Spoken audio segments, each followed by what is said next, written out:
Okay. And now we will begin.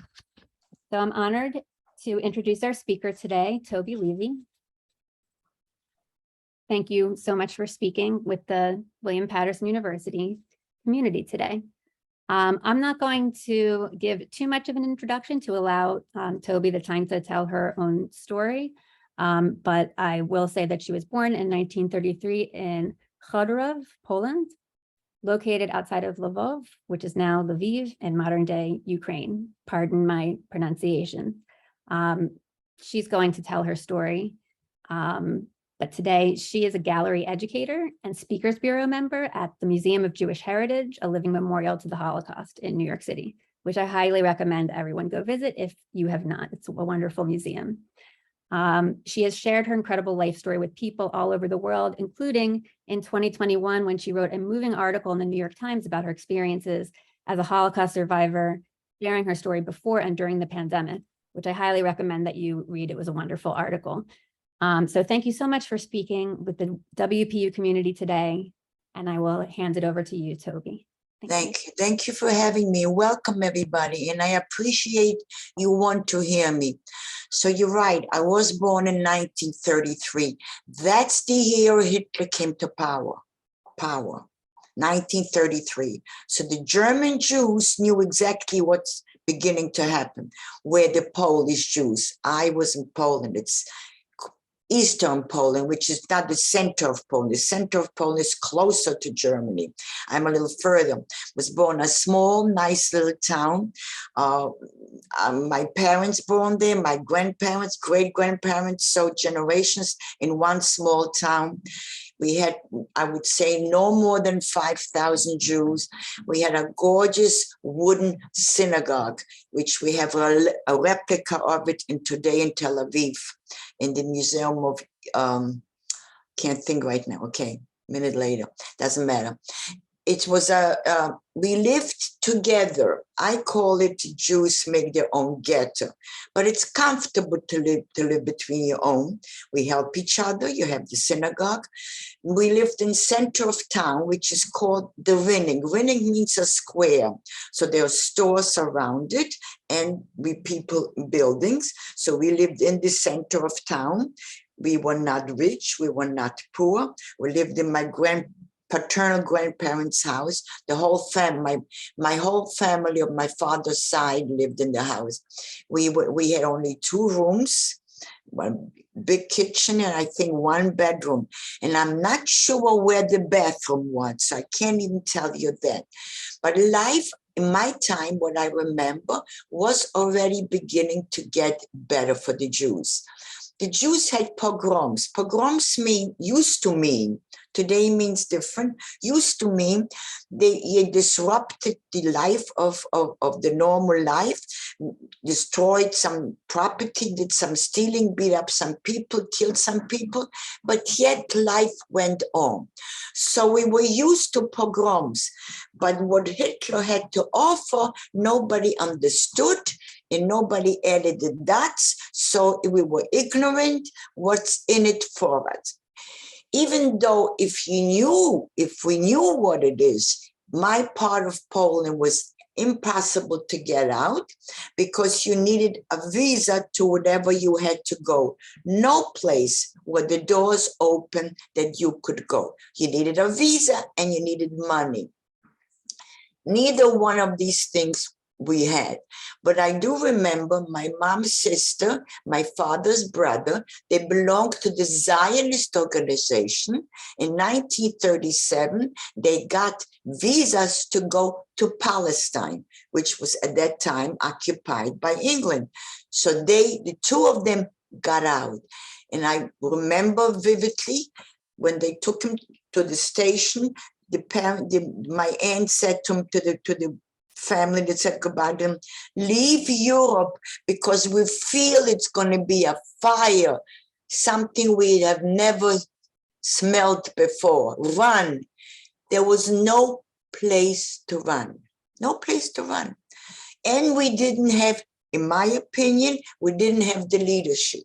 So life went on. Whatever was going on in Germany, we got pieces of bits and pieces. Remember, the communication was nowhere near what it is today. Instantly, you know what's going on. It would take weeks till we knew what's going on. And even if you knew, nobody wanted to believe. So life went on till 90, it was quiet. Whatever we talked about, I remember we used to get together, the leadership in my house. My father was a well-liked person in the community by the Jews and non-Jews. I can't say that I had felt any anti-Semitism. I don't think I would have understood what it is. But what I do know, when it came on a Sunday, my parents would say to me, don't play in front of the house, play in back of the house. Why?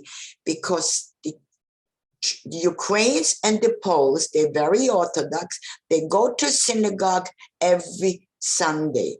Unfortunately, the preacher will preach hatred for the Jews. So when they come out of the churches, if they see Jewish children and playing in front, they can beat us up. Nobody will stop. This is the only thing I remember. And I didn't know why till many years later. My parents explained to me why we were supposed to play in the back. So I'm giving you a little bit of picture. Life was okay. We weren't rich, we weren't poor, but it was beginning to be a little bit of more comfortable. I know my father was building a new house because we had only 2 rooms, we were 4 people. 1939, Germany makes a pact with Russia and divides Europe. I am closer to Eastern Europe, to Russia. I was occupied by the Russians from 1939, where I'll give an example, my husband was closer to Poland, but closer to the German border. He was occupied by the Germans from 1939 on. When the Germans came into his town, right away, they took the men and the young boys, my husband was 12 years old, to the labor camps. I, on the other hand, had the Russians coming in. I'll talk a lot about my father, because thanks to him, I am here. I would never had a chance to make it on my own. He understood that the Russians will come in if he's a rich guy, if he has a business, he was a merchant, he had his own business, material, yard goods. So what did he do? He took his material, I remember 3 huge sacks of material.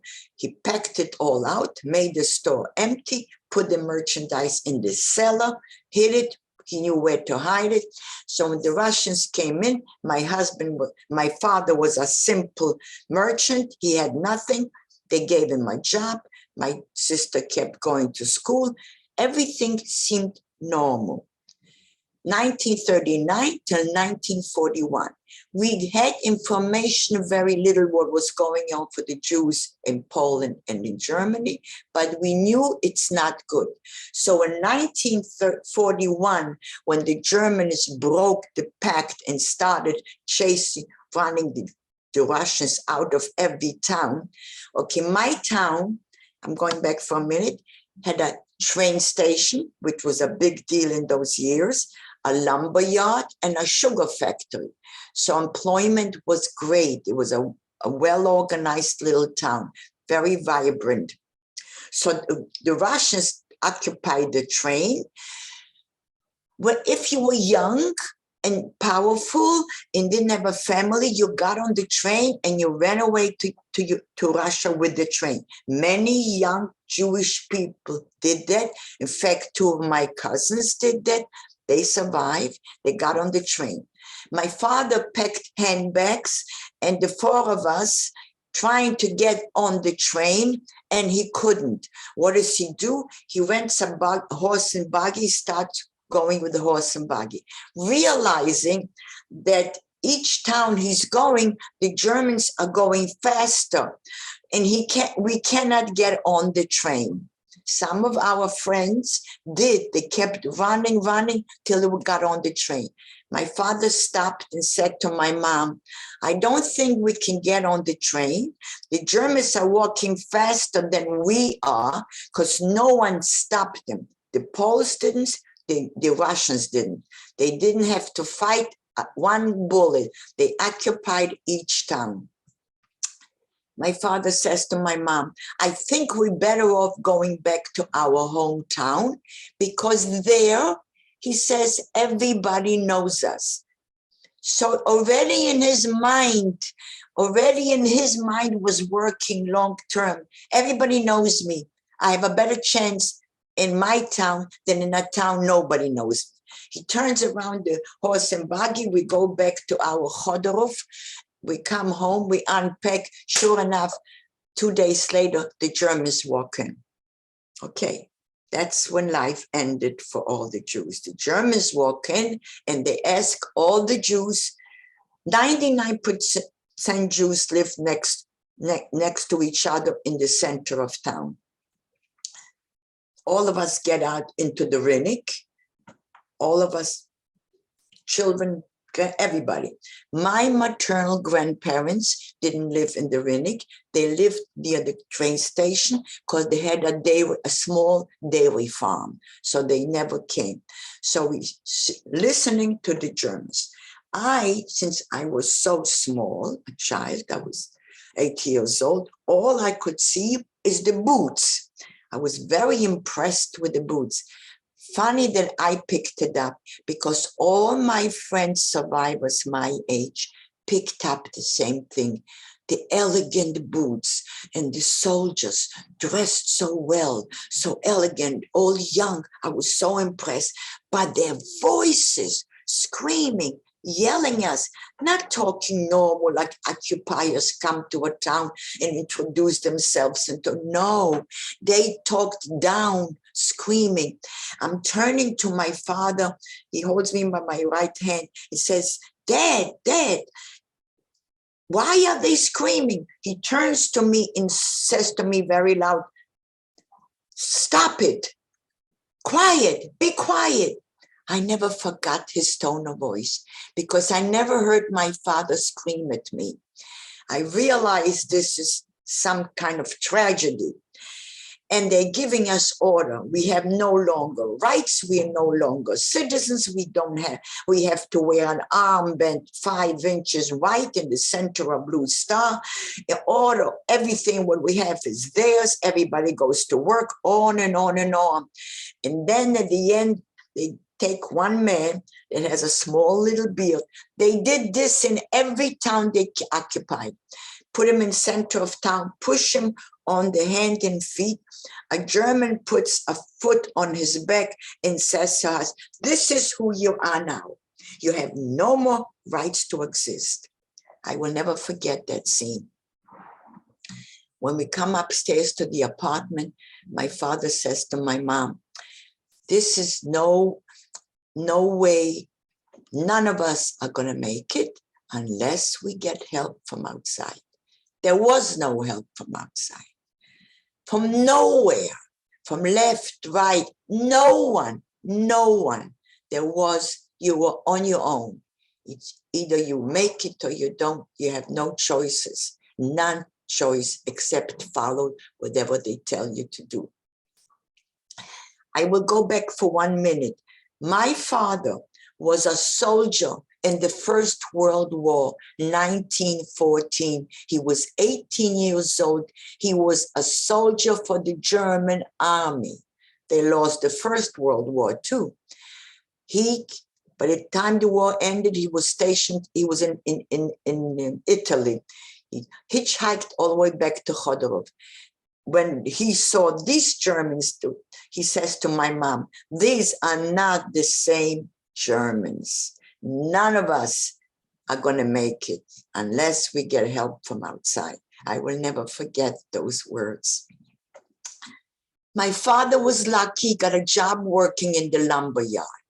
Why lucky? Because not only Jewish labor were working, but the Ukrainians and the Poles were working there too. And he knew everybody, and they knew him. He was counting on help from them. My mom had to report every day to the Gestapo. I had an older sister. She was 4.5 years older than I. If I was 8, she was 12. 12 is a big girl. So my parents said to her, she's in charge of me. We don't leave the apartment when they go to work. Why? Because if I didn't look Jewish, I spoke a perfect Polish. That was my mother tongue. If I go out on the street with my armband, the German knows I'm Jewish. But if I go out on the street without the armband, I don't look Jewish. I can go any place. But a Polish woman or a child, anybody, or Ukraine, will go over to the German soldier and say to him, she is a Jewish child, because they knew who was who. Let's face it, the honest truth, the Germans could not have done such a perfect, good job without the help of the presidents of each town. So my sister and I stayed home. My parents went to work. What did we do? We looked out the window a whole day. Only once do I remember a horrible story, which I will never in my life forget. A little girl sitting on the stoop and crying. An officer, German officer, soldier officer, whoever he was, passes by the street. He's very annoyed at her crying. He wants peace and quiet. He picks up the child with one hand, with the left hand, takes a pistol with the right, shoots it, the baby falls on the floor. My sister and I got so frightened, I can't, every time I talk about it, my body shivers. We ran underneath the table to hide, waiting for our parents to come home from work. When they come home, we tell them what happened. They don't bother explaining. Or my father says to my sister, from now on, don't look in the window, sit underneath the table. No explanation. Sure enough, lock the door, don't let anybody in. Sure enough, one time, they're knocking on the door, they want to come in. We are frightened, we sit underneath the table, the two of us, we don't go to the door, so they break the door, they come in, they take whatever, they ransack the house, but they didn't touch us. When my parents came home, the door was broken. They saw the house ransacked and they're looking for the kids. And we're still sitting underneath the table and shaking. Anyway, this is the episode, but doesn't go away from your mind. My father was a very lucky man, that he was liked by Jews and by non-Jews. He was a very good, righteous man.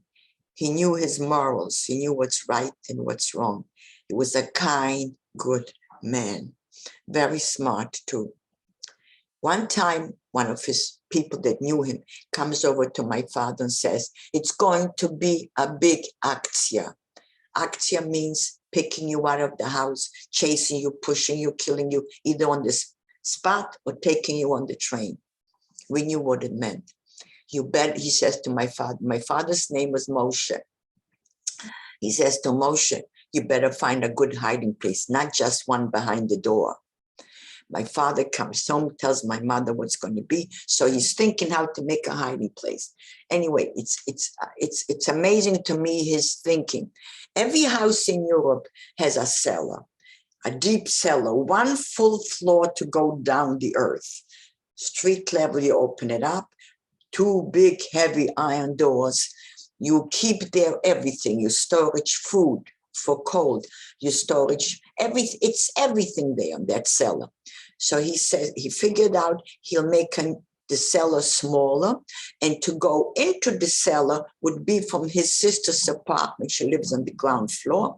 He figured out exactly underneath the stove. He cut out a hole. The houses in Europe are built heavy, I don't know how he did it.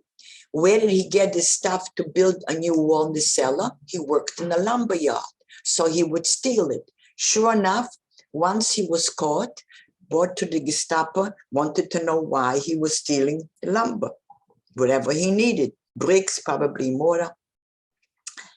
I don't never ask him what he told them, because he never told them. But all I know, he never came home that night from work. My mom went looking, she found him, but the Gestapo brought him home. I never saw such a beaten down man, broken, spiritually, bodily. But he knew if he stays longer than 2 days in the house, they will pick him up, put him on the train, and he'll never come back. 2 days later, he got up, went to work. He finished building his hiding, made a new wall, made everything in. Then he put another layer. When we roll in, we shouldn't fall all the way down. It put bedding. Amazing to me, this hiding place. Only I used to say, you were a genius there to think how to do it. And now, again, the same guy comes to my father and says, Moshe, it's going to be this weekend. You better have a good place. He didn't offer to hide him, but he offered to tell him. It was good enough. He had a warning. He was able to build. He came home. It was Friday night, and I'll never forget when he was walking home. He wasn't walking the same pace, and I say to my mom, look at that. And he's coming home and says to us, tonight is the night we have to go in hiding. So 4 of us go in hiding. He takes his sister with 3 children, 2 boys and an infant baby girl. She takes along a pillow. My paternal grandfather was living with my aunt. He did not want to go. He says, I'd rather die now than die later. I have enough. So he stayed in the apartment. We went in hiding Friday night. Sure enough, Saturday morning, we hear the German voices and the dogs barking, heraus, get out, schnell, schnell, out, pushing, screaming. Everybody out of the building. They didn't come into my aunt's apartment, my grandfather sitting by the table. They say to him, come. He says, no problem, no problem. Takes the gun, shoots him. We heard, my father heard when his father was killed. Was shot. They leave, so becomes quiet. So we think it's quiet. We don't know what's going on, but it's quiet. Very, very late in the afternoon, very late. We were all already relaxed in our hiding place. The big cellar door opens up, and the Germans walking. I was not the youngest, but I guess I got frightened. All I said was very, very quietly, just like that. My mom grabbed my hand. My aunt put a pillow on the infant, and the Germans started walking down the stairs with the flashlight. We stopped breathing. We knew it's a new wall. Okay, my father put plenty junk against it, but still it's a new wall. Still, if they start looking, who knows? We keep quiet. As they're walking down, a cat jumps out and gives a big meow. And the Germans say to each other, wow, it's only eine Katze. It's only a cat. They turn around and they're walking right out. This was our first miracle, and we realized we made it. We didn't know when to get out, when it stopped. So we waited. My mom's sister, my aunt, knew we are someplace in the house, but she did not know. No one knew where we are. Finally, she kept saying, come out, don't be afraid, it's done. We came out, and my mom's sister was still alive. It didn't take long, maybe a month or so later. The Germans used language of deception. But even if you understood the deception, that it's wrong, they're not going to keep their word or whatever lies they tell you, you had no choice. It's either they kill you now or you kill you later. Each human being wants to live. This I can tell you. This is a desire within a person, wants to live. So he's hoping later. So I'll do now what they tell me, in hoping something else comes along for later. So they picked up whatever they wanted. Whatever was left was very few. So Lvov, which is now Lviv, is a beautiful big city, really a beautiful city. I would compare it to Vienna, so beautiful. So they had a lot of Jews. They had a huge ghetto. I think they had a ghetto of 20,000 Jews. So they said to Chodor, they used language of deception, we're going to relocate you to Lvov. Well, it made sense because it's so few left. Why keep going? Go to the ghetto, and Lvov had a big ghetto, so we go there. My father comes home, tells my mother what he heard going on, and he turns to her and says, I don't believe them. I am not going. I don't believe them. What do you mean you don't believe? What are we going to do? Everybody started asking questions. He says, I don't know. I have to think, but I know it's not true. I'm not going. Follow them. Finally, he said, what are you going to do? He says, I'm going to look somebody to hide us. Okay. My aunt says to my father, I will go with you. We'll look together. My uncle, my mom's brother, my maternal uncle was still alive with his son, another single uncle. My father's family was all gone. She still had two brothers, my mom. They said, no, they're going to go to Lvov, to the ghetto. My father started. So my aunt and my father looking for someone to hide us. My father was a merchant. He knew everybody in town. So he started, and my aunt had a school supply store also in the center of town. So she is looking, excuse me 1 minute. I get very emotional. She is looking and he is looking, and they find. He finds a woman. Her name is Stephanie Struck. She knew my parents. She didn't have a husband. Why? Her husband was a train conductor. So he was driving the train that the Russians ran away to Russia. So she had no husband, but she had two children, a 19-year-old daughter, a 16-year-old son. My father approaches her, my aunt, they both do. She said, yes, I'll take you. Okay, how many are you going to be? We were supposed to go in 10, but only 9 made us, so 9 people. We are 5 adults, my parents, my aunt and uncle, my mom's maternal grandmother, and 4 children. My aunt had 2 children, a 4-year-old, a 6-year-old. I was 8, my sister was 12. So where do we hide? She can't take us in the house. Her children don't know anything about it. So she lives in the center of town, but she has a garden, and after the garden, she has a barn, a small barn, nothing exciting, nothing big. So my father says, I'll make a divider on the barn, enough for us to sleep. The barn was not big, so he could only make it a very small part. So he made 4 feet, I think, by 5 feet. The width of 5 people and the length of the people. So it's a square. That's all. If one person turned at night, all 9 of us had to turn. He couldn't take any more place. Again, he's building that wall. And then he says to her, he gave her one, he had 3 sacks of material. We had no money. He had no gold. That was all he had. She didn't take us for money because we didn't have any. He had the houses, but the houses, we couldn't give it to her, nothing. So I'm making a point that she didn't take us for the money. That's the point I want to bring. So he gives her 1 sack full of material. He says, you'll sell each piece of material. You'll have money to buy food. And I want you to buy livestock. So that will be your excuse to go into the barn, because the neighbors will ask you, what do you bring your food to the barn for? So she buys a pig and chicken, puts them in this left corner, and we're on the right corner. Everything is done. The women went in hiding earlier. The 2 men were still working till the very last minute. When they started picking up the people to put on the train to take him to Lvov, I just want to point 1 minute.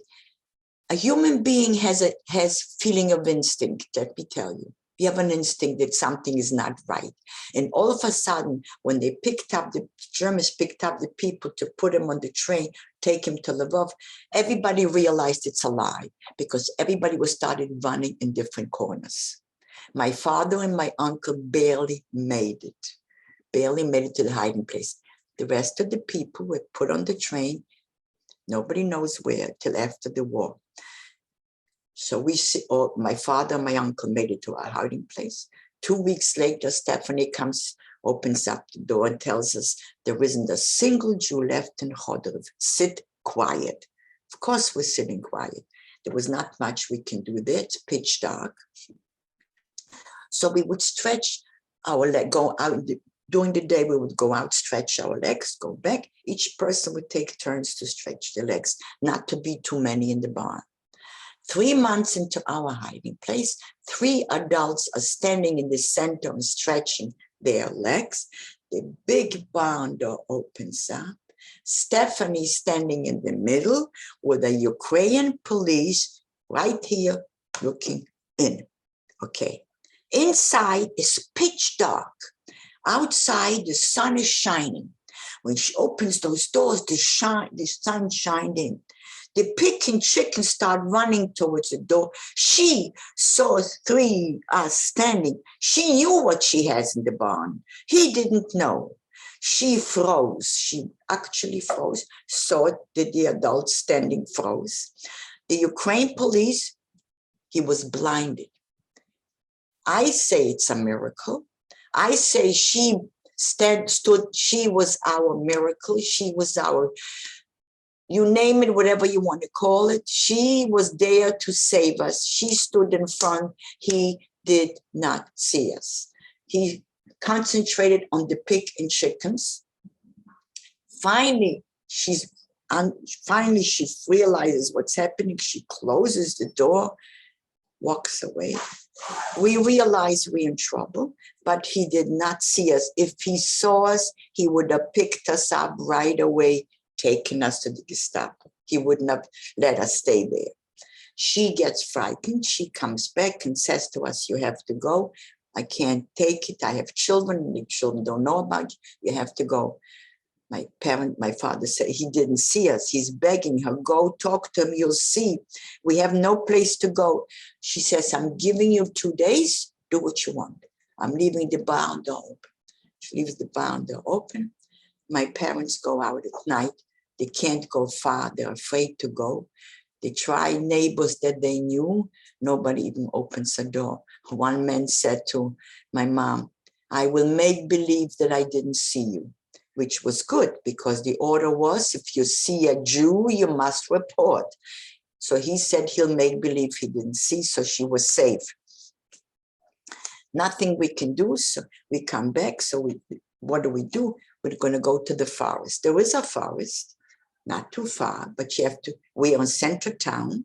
We have to pass the center town. After the center town is a huge open space, then the forest. And that's the most dangerous to cross, even if it's the middle of the night.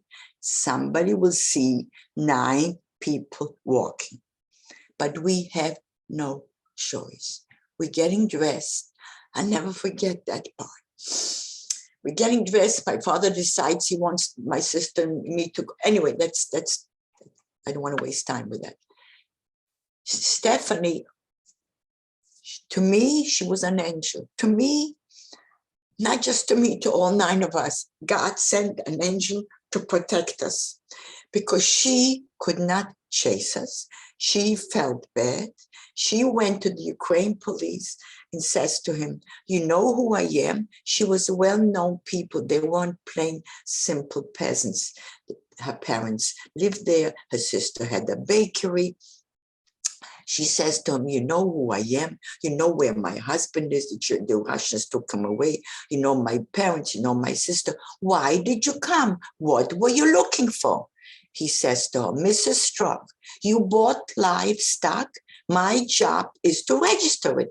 I came to register your stock. Over and over and over.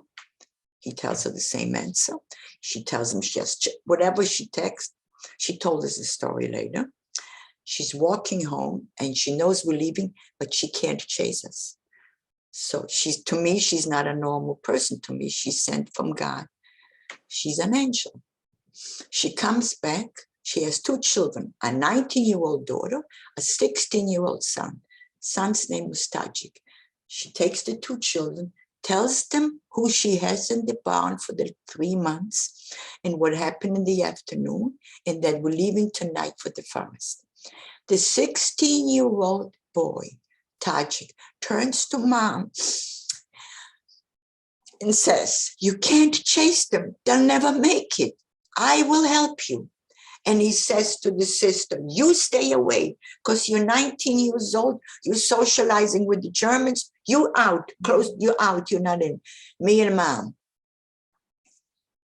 She says, "No," he says, "yes." The conversation goes on. All I know, as we're standing ready to go, the big barn door opens up. The skinny, not a big husky guy, skinny little 16-year-old boy opens the door, says, "My name is Tajik. I know what happened. You're not going anyplace. This is not a good hiding place. We'll make a better one and we'll try." So he goes higher. So one panel higher, makes higher, puts more hay around because it was cold already, puts bedding, more bedding because we gave her a lot of bedding. And us children, we could stand. The parents could sit, each could lay down separate. And a barn is made from panels. What he do, the center panel, inside he cut it out. I want to show you how thoughtful this young man was. Cut it out so us 4 children should be able to look out the window. That's where we sat for 2 years. We had mice, lice, rats, cats, you name it, we had it. Food, very little. We didn't blame her. How can you feed 9 people? Food was scarce to get to begin with. Tajik was watching our house 24 hours, always with a flashlight. She tried to bring us food whatever she could. We had 2 pails for waste, and we had like a certain knock when she wanted to talk to us or when she left us food. The second year in hiding, she took in German officers to live in her house. She said to us, I said, "What are we doing?"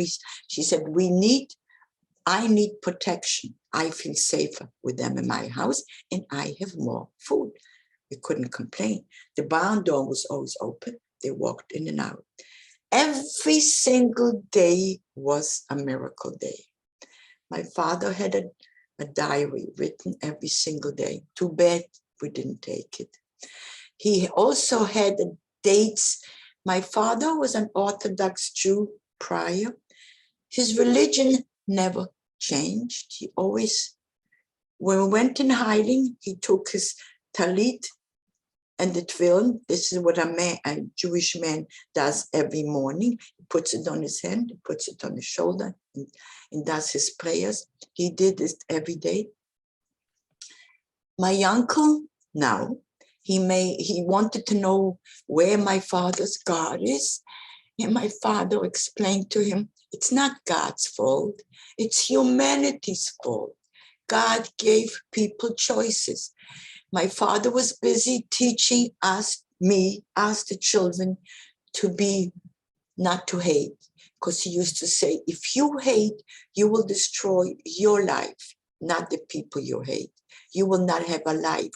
He showed me what's right and what's wrong. He taught me the ABC. He taught me to read in Jewish, not in any other language. He taught me to value, to study. He taught me the values, what life is all about. An unusual, he used to say, somebody has to survive to tell the world. And maybe God chose us. And if we did, and I used to say to him, what did you do wrong? Why? Why do they hate us so much? He said, I don't know the answer, but if we make it, you're a child, you'll go to school, you'll be educated, you'll find out. Well, I did. I grew up, I found out, I'm educated. And here I am telling you my story, and anti-Semitism is all around me. more now ever in the United States than ever in the world that anybody remembers. So what does it tell you? There's nothing to do with God. It's to do with people, humanity. People have, only when you hate a person so much, then you don't see him as a human, can you kill him and torture the way they did the Jews.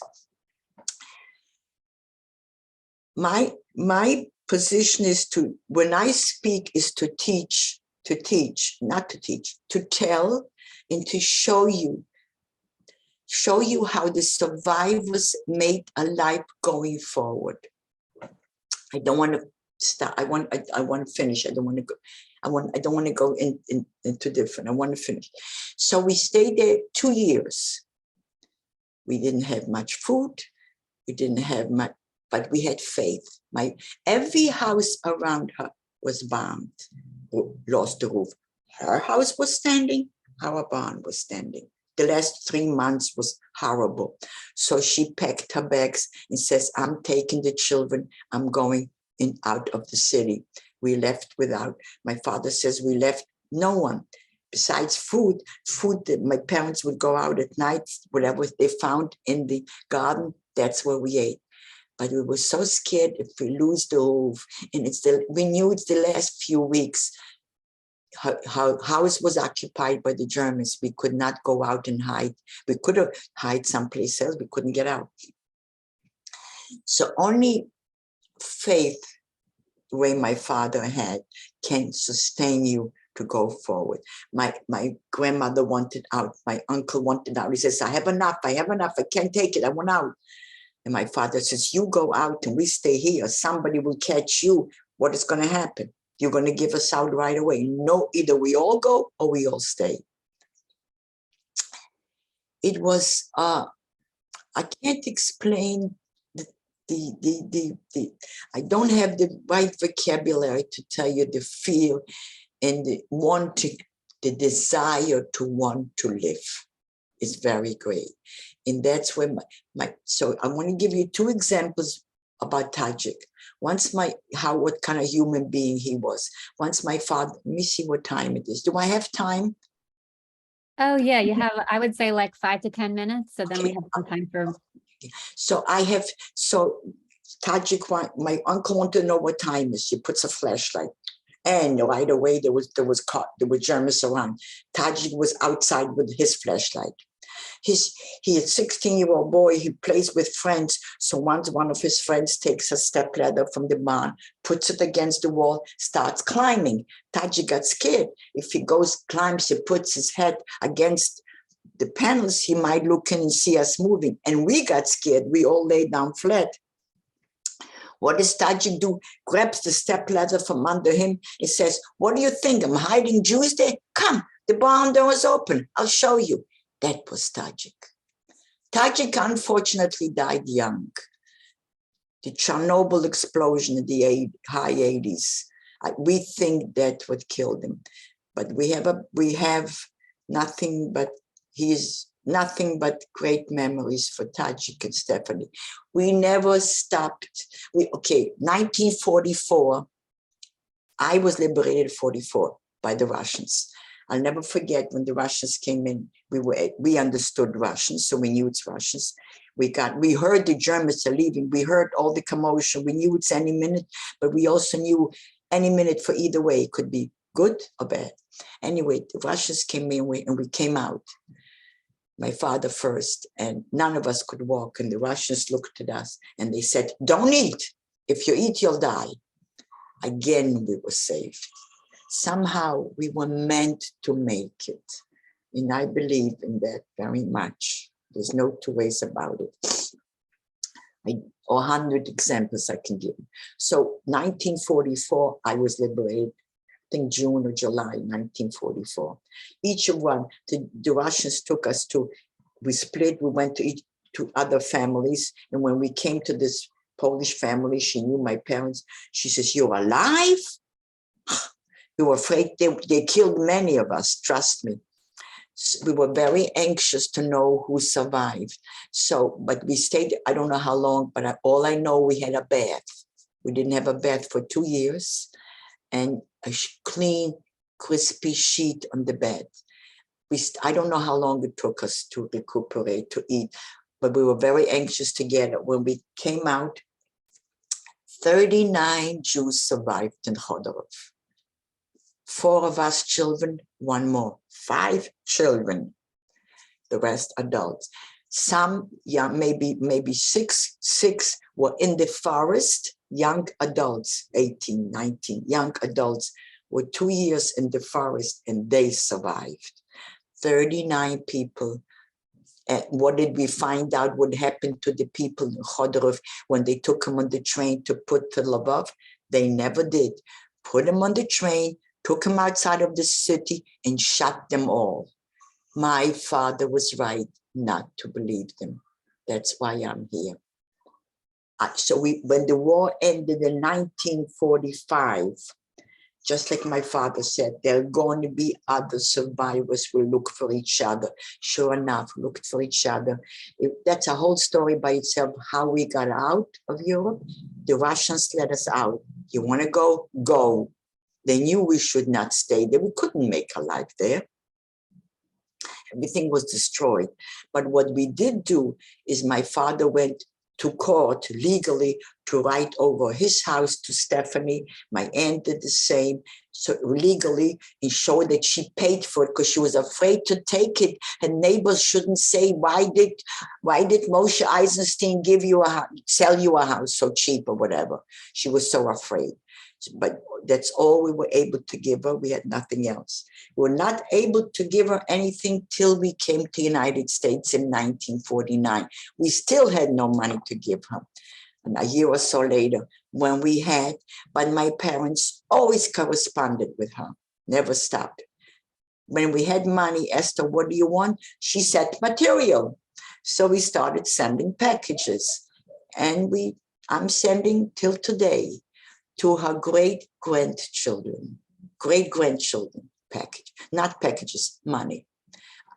So should I stop here or? If you want to wrap it up in a few minutes. Okay, 5 minutes? 5 minutes, okay. Yeah. So leaving Europe, it was a trip just like my father predicted. They're going to come, other survivors will get together. Sure enough, we all traveled. I came to Austria and I stayed in the deep displaced persons camp, which is a huge army. It was a huge army camp. And there were Jews coming from every place of the world. There we were supported by the Jewish agencies, American, the Hayas and the Joint, because no way could we work. But same way my husband, when he survived with 2 other brothers, they were all in Lemberg. He lost 2 sisters, 2 brothers, father, mother, 3 brothers survived. But I'm trying to show you how the survivors thought when they survived. They didn't look for revenge in any shape or form. They looked to learn. My husband started right away learning a trade because he's going to go someplace to make a life. My parents were too old to learn a trade, but my sister learned a trade. We had schools, right? Not professional teachers, schools. Anybody who could teach children, teach the children, right? You have to learn to teach the children. That's the main. So we got together. Everybody worked together to go forward, thinking forward. And we were hoping to have an Israel. We must have an Israel because there I don't need a visa to run. I'm accepted. I always have enough money to pay the plane train to Israel. Now, a lot of people are moving to Israel for that reason alone, especially in Europe. But the way in school, the teaching was how to survive, not how to take revenge. What is the good part? This is what I learned. This is who I am. I'm going to stop if you have any questions. Or shall I tell you more about my life? You want more about mine? I finish it. Well, okay, I'll finish. We lived in New Orleans. My parents stayed in New Orleans till they retired. Let me tell you, New Orleans was an eye-opener for me. The Jews took us in and helped us, I must admit. generous. But always was the question, where were you when I used to say, where were you when I needed you? I need you today too. Need you today too, but where were you? Everybody says we didn't understand. There was no leadership to teach the Jews what it's all about. My sister and I came to New York. We both got married. I have married a survivor, but a very nice, very righteous, good man like my father. I have 2 children, but most of the survivors' children are highly educated, professionals, and good people. To me, this is more important than that. To be a neighbor, say hello, help. That's what they are. Looking forward and producing. I never forgot Stephanie. So finally came a time that my cousins that went to Israel, I said, and my parents died, my sister died young. I said, I have to go back to Chodorov, make closure, since I did not keep contact with her. So we came back to Chodorov. The same destruction, the Russians never rebuilt it. They rebuilt Lvov, but not Chodorov. I found her great-granddaughter. I'm corresponding with her till today. Tajik unfortunately died young, and I don't think he had children because I couldn't find them, so they're not there. But they're in Yad Vashem. Tajik and his mom are in Yad Vashem, the righteous among the nation. But when I come back to New York and I was able to retire, not retire completely, I was still working, but I was looking where to put my energy. The museum was a perfect place. There was museum, Jewish heritage gave me the chance to be a docent and to speak. This is exactly what my father wanted me to do, and I'm doing it. I'm trying to teach to be a good person. I'll give you one example. Once a high school kid asked me, did you ever want revenge? My answer was, I have my revenge. I am here to tell. I have Jewish children, grandchildren, and great-grandchildren. That's every survivor's revenge. And we have an Israel, and we must have an Israel. It's very important for the Jews to survive anywhere. We must have a country that we can go to. I think I'll stop here. Thank you so much. I got a lot out of that, and just whatever I forgot. From my heart to yours, just thank you so much. It's as a teacher, especially what you said about the lessons that your father wanted you to learn, and that what the teachers were all teaching the kids was, as horrible as it was, what can we get out of this for our lives to improve our lives, and what can we learn from it? It's incredible, that fortitude and dedication. Thank you. I have a very strong belief. I might not be so perfectly religious, but I have a belief. Spiritually, I just feel that's the only way you can succeed in life. Cannot succeed by hating. Any questions? Anyone? Go ahead. If there's questions, you can unmute and ask, or if you'd rather just put it in the chat, I can read it. I heard some. I am. Thank you. Hi, Allison. Allison, first, thank you so much for doing this. I have a great interest in the women and the things that they've done during World War II. So I've been doing a lot of reading for the past 2 years. Toby, I really appreciate your story. I put it in the chat, but I wanted to thank you for the lesson you showed us today about learning from what you've experienced rather than taking revenge. That is seeing what's going on in the world today. It's sort of taking me back to the 30s and 40s, and it's almost scary how we don't learn from past mistakes. And It bothers me. I'm scared stiff. Not for me, I'm old, for my grandchildren. I don't, unless I believe in miracles. Yeah. I do. And you've certainly experienced quite a few of them. I definitely think I'm a miracle child. I always said I'm a lucky child. I'm a miracle. Yeah. You know, when I get up in the morning, the first thing is I go to the window. I'm so used to looking out. Everybody's quiet. Everybody's in. It's okay. I can go back. Yeah. I can go do what I have to do. Yeah. I And can't- if we would only learn from our past mistakes, the world would be so much better. we should. So, mhm. The Yeah. leadership. We need leadership. You need leadership. Absolutely. Sorry. Mhm. You don't have leadership, you can't go places. Exactly. Jews didn't have leadership then. That's why we didn't go in place. Right. Didn't- Well, again, thank you. Thank you for sharing. Anybody else? Or you want me to talk more?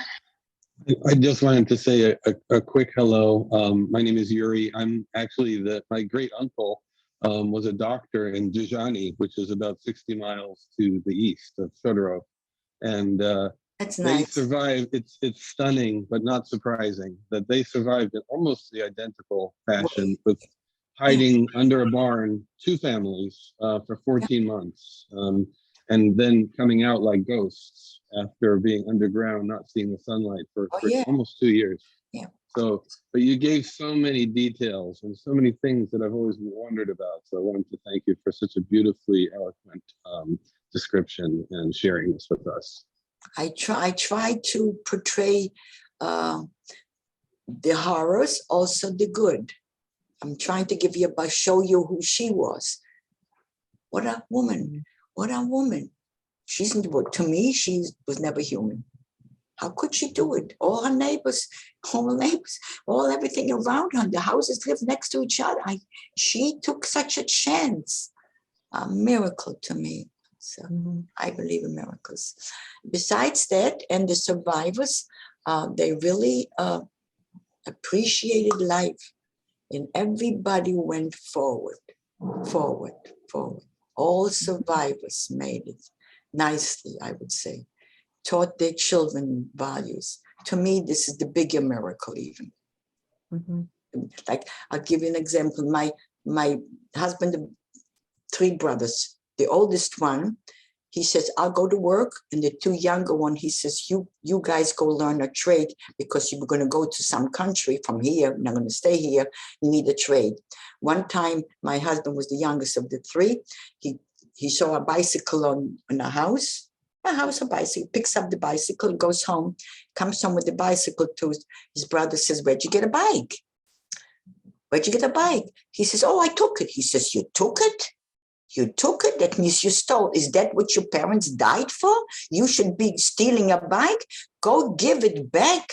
Ask them if they want to sell it to you or lend it to you. Don't you dare ever do that. To me, this is value.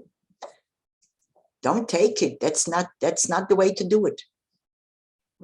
To me, this is a lesson that I taught my children. You want some, you don't take, you learn how. And so they learn at any age, we taught them you don't do that. You don't grab, you knock on the door. Even though we had a right to hate the Germans, we had a right to hate the Ukrainians. Ukraine now, my heart goes, my heart goes out to them. Every child that cries, the children, I stopped watching because I'm so upset. What's going on there?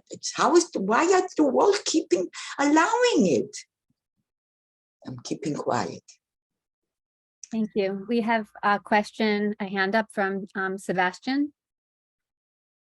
Would you like to unmute? And thank you. Hi. Yeah. So, living through what you lived through and seeing how the state of the world has kind of like evolved since, what do you think personally, we can do as like a society, and just like as people to prevent something like that from happening again? You need leadership. You need good leadership. You need to know who you're voting for. You need to understand what they stand for. They all lie, that's for sure. Not one of them tells you the truth.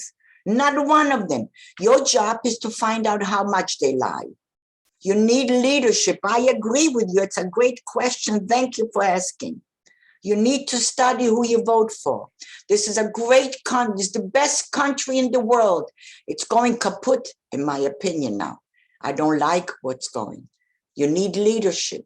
How two parties should hate each other the way they hate each other. They're the same people. Democrat, Republican, same person.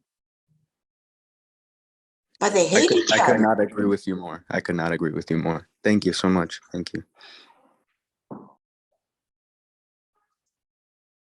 I'm talking too much. I don't get involved in politics, never do.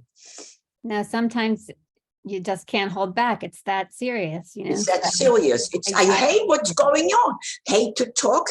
One party should talk, hate the other party with the same people. We love this country. It's the best country in the world. I've been there. Trust me. If you give it up, you ain't getting it again.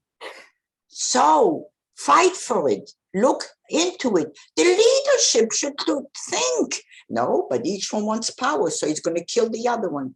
God, I hate it. I'm not voting because I cannot take. It's too much for me to. And Israel.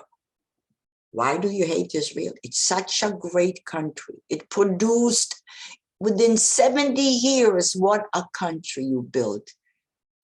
Look into it. Why they hate it? Why do you hate it? The minute we need Israel, we need support. America must support Israel.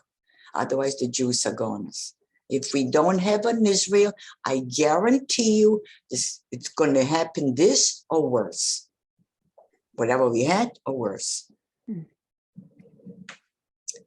Do we have more questions? We have a lot in the chat that's just thanking you and saying God bless you and how much they appreciated it. So I will save that and send it to you so you can kind of get that. That's a okay. thank you note.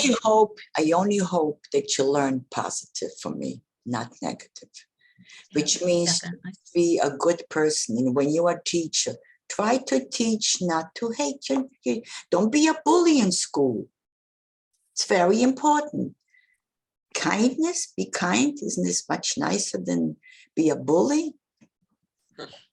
If you don't bully, then the child will like each other. They will work together. The school will succeed. Yeah. Well, we definitely are trying, those of us here in the education world, you know. I'm trying hard. Yeah. And, you know, not to get too off topic, but like in certain states, the type of things that you're talking about to teach about inclusiveness and bigotry and all that stuff, you can't talk about it anymore already in certain states. So we're very lucky here in New Jersey still to be able to. New York too, I think we can Yeah. still. Oh, yeah. Yeah, still okay. We have, I can't, okay. I'm only interested in nice, peaceful quietness. The teacher should be able to teach the children right and wrong, and education. My father, 2 years in hiding.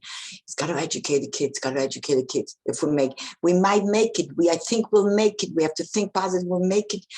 Too bad I don't have his list the way he was going about it. Too bad we didn't think of taking everything from it. We were so glad to get out. Okay. Yeah. Regrets. That's why I always tell the children, your parents are here. Don't forget to ask them questions now. Write down now. Whatever you want to do now, and don't wait for 10 years later because you won't remember. Talk to your parents. What do they know? How did they behave? What did they understand? What did they feel? Talk to your parents, your friends. Put it down. Write it down. I try to tell them the right way to live. I'm going to try as long as I can. Thank you for wanting to listen to me. And I hope each one of us got something I got out of it that you want to hear. So I'm so willing to give even more. And I hope you got at one positive thing. A lot. But I have to tell you that without the museum, I would have never been able to accomplish what I did. And like, I'll never forget when they wanted me to write that article. So they want to compare. I never compared the Holocaust to the virus. You can't compare the two, because here, even with the virus, I still was able to go out for a walk and do what I want to do, but the virus was there. So, but at the end of the tunnel, I knew we're going to get something, and I knew we're going to come out of it okay. Have a good day. Thank you. Have a wonderful day. And if you did have some questions, if you could, I'll leave this open for another couple seconds, you can put it in the chat, and I am going to send that to her as well. I don't, if people want to do it, I will gladly answer. Yeah, sometimes we think of the questions after Right. it's time, So Try to be a good human being. This is all I'm trying to do. And Yeah. don't forget, remember, bye-bye. Have a Bye-bye. great week and a great day and a great year. Lots of luck in schools now. Thank you. Kids, Bye-bye. kids need it. Yes. Bye-bye. Have a wonderful Bye-bye. day. Thank you so much. Bye. Thank you. Bye-bye. Bye, Phoebe. Bye, Toby. Thank you so much for speaking with us. And thank you, Allison, for making this happen. I so appreciate both of you. Both of you did a good job. Bye-bye. Take care.